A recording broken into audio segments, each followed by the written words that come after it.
પ્રણામ, હું છું તમારી શક્તિશાળી દર્શના શાહ। આજે મેં તમારી સાથે વધેલી રોટલીમાંથી તમે સાંજે નાસ્તામાં યા ડિનરમાં બનાવી શકો તેવી રેસીપી મેં તમારી સાથે શેર કરી છે। તેના માટે હાફ કપ સમારેલી કોબી, half red capsicum, half yellow capsicum, 2 tablespoon zucchini, 1/3 cup બાફેલી મકાઈ,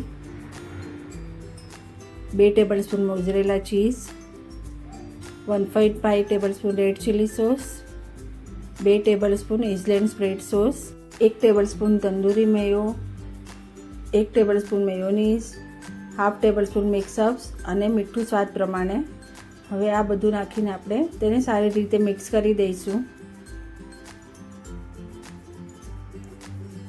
તમારે ઘરે બપોરે રોટલી વધી હોય તો તેને તમે સાંજે આ રીતે નાસ્તામાં યા જમવામાં પણ તમે આ બનાવી શકો છો।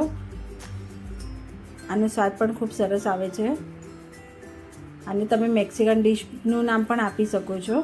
હવે આપણે રોટલી લઈશું, તેના પર પિઝા પાસ્તા સોસ લગાવીશું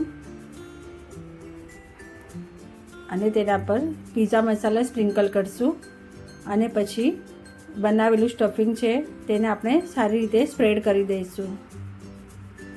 હવે આપણે તેના પર પનીરને છીણીને નાખવાનું છે અને પછી ચીઝ છીણેલું નાખશું। તમે તમારા હિસાબથી ઓછું યા વધતું કરી શકો છો। હવે આપણે તેને હળવે હાથેથી રોલ કરી દઈશું। તમે આને આમ જ શેકી શકો છો। મેં આને 3 પાર્ટમાં કટ કરી લીધા છે। તમે આ રીતે સર્વ કરશો તો ખૂબ જ સુંદર દેખાશે।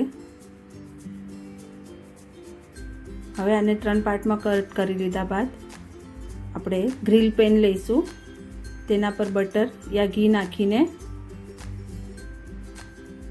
તેને 2 બાજુથી શેકી દઈશું।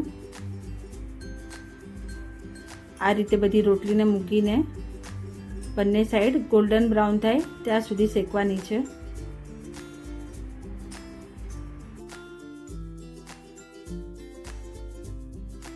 સ્લો ફ્લેમ પર એક બાજુ શેકાયા બાદ હરેક રોટલીને આપણે પલટી દઈશું અને બંને બાજુથી સારી રીતે ગોલ્ડન બ્રાઉન શેકાવા દઈશું।